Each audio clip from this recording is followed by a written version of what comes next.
Tomato is one of the most umami-rich ingredients in the world. It is extremely rich in glutamate, nature's G in MSG, which brings out a ton of meatiness. It's wonderful in every single shapes or forms, and it goes extremely well with beef, which is exactly what we're gonna do today. We're simply going to make a tomato and beef stew using different forms of tomato at different stages to really bring out the wonderful meatiness of the beef. Let's do it. So, like most beef stews, we first brown the meat to start building flavors. Today I got lucky and got some Galician beef fat from my butcher, so we'll render some beef fat, but you can just use any high smoke point oil. On a side note, by the way, animal fat has a much lower smoke point than I thought they would. So when you're using animal fat for the home kitchen, make sure your heat is not too high, otherwise you'll just smoke up your room. All right, once we have a good amount of beef fat, we sear the chuck. Stage 1 of any stew, we start to build flavors through the Maillard reaction. Protein with fat at high heat. That's what's gonna make the meat taste meaty.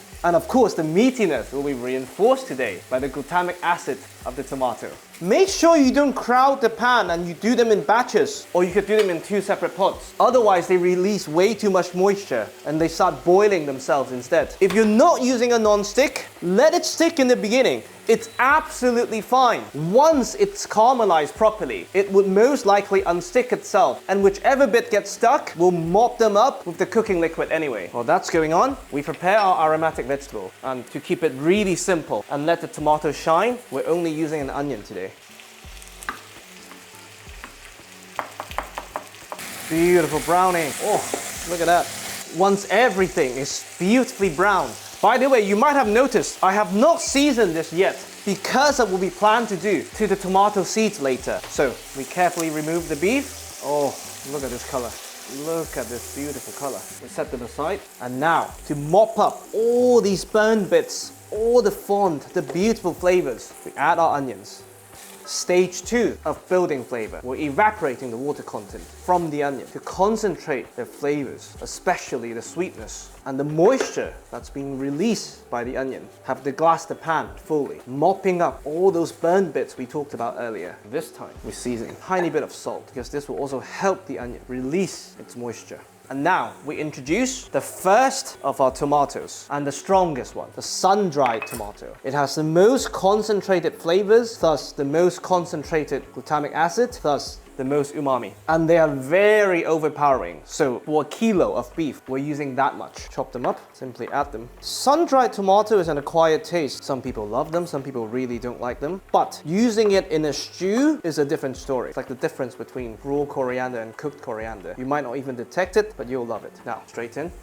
Anyone who's ever made roasted tomato will tell you A, it's extremely tasty, and B, the garlic works extremely well with tomatoes. So we add some garlic. As an aromatic vegetable, I always like to add the garlic after the onions are translucent, just because the sugar content in the garlic burns way faster. If you add them at the same time, they'll burn before the onions would reach the optimal stage. So always a slight delay is recommended. Garlic, when they're cooked down, they disintegrate way faster than onions, so I keep them quite cool. Once again, straight in. Now, the second tomato ingredient, we have one of my favorite umami bombs, the tomato puree.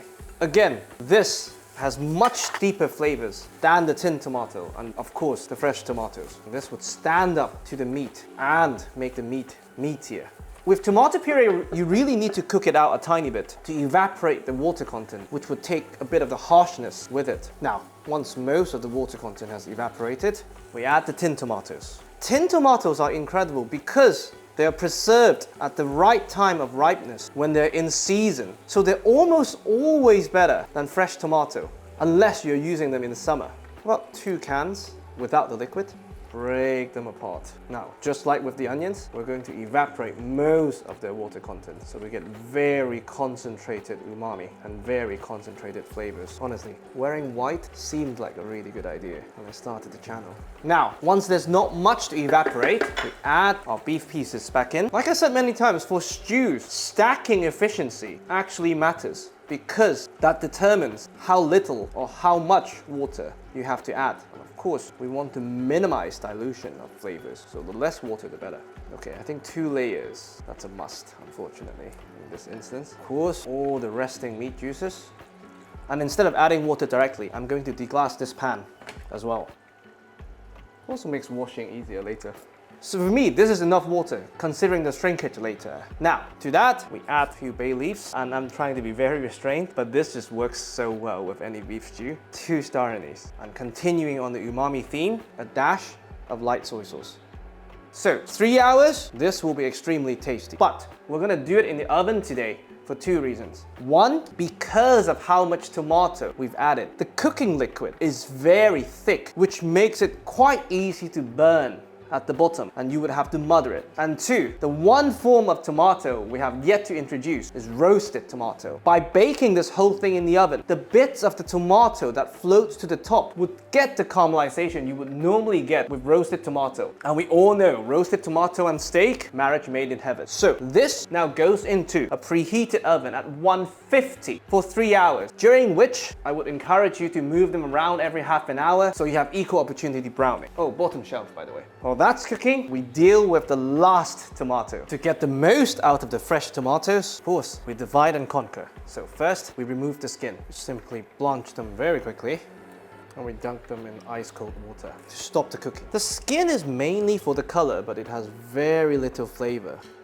Whoa, they're so ripe. Oh my god. Now, simply peel them. A lot of people bash the seeds of the tomato, but it got me thinking. Glutamate comes from glutamic acid. Acid is by definition acidic. And honestly, what is the most acidic part of the tomato? The seeds. So it tells you it is extremely umami rich. Texture-wise, it's horrible, but that makes our job very simple. We need a way to extract the acidity from the seeds without the seed. Salt. That draws out the moisture and solves everything, which is exactly what we're gonna do today. Oh, this one is not ripe at all. Oh my god, we should get an ASMR short out of this. But the way I peel is so not ASMR. Now, we simply take a sieve, a bowl, and we add the core of the tomato. And I mean the whole core. We save the flesh on the side for a different purpose. All right, after 15 minutes that I'll never get back, we have the seeds, the core, and the flesh. Now, like I said earlier, to get the most out of the glutamic acid, we're just gonna salt extremely generously. Remember, we deliberately did not salt the beef so that we have the leeway to be generous with the salt. And this will not only add a ton of acidity and brightness to what will become a very rich stew, but also all the umami in the world that we often throw away. So give it a bit of a mix, and we just let the salt do its magic. Oh my god, brilliant.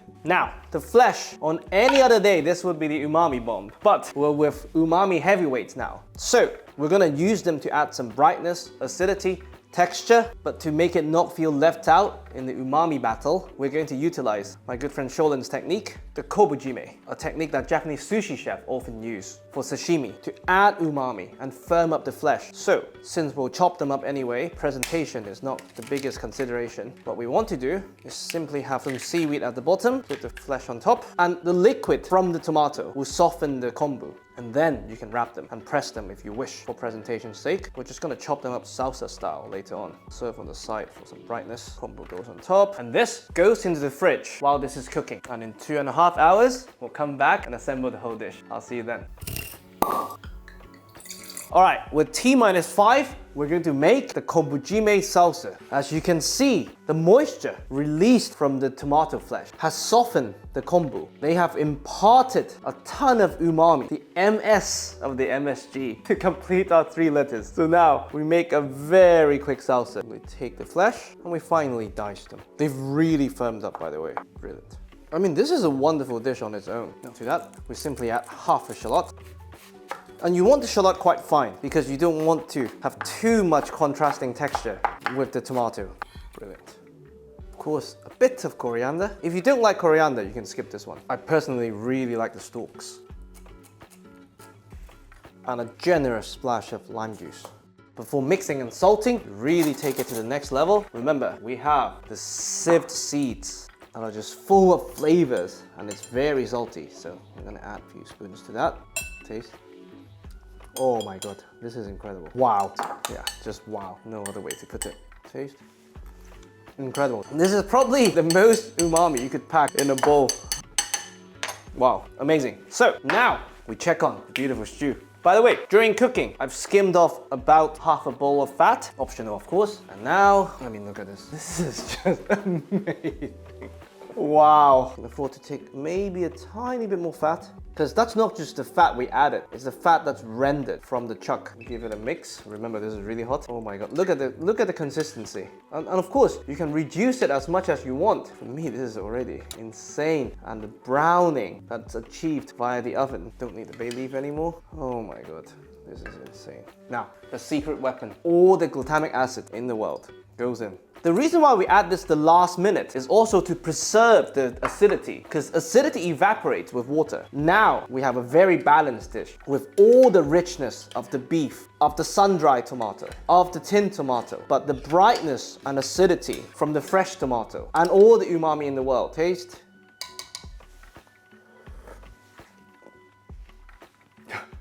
Perfect. I don't know what else to say to you.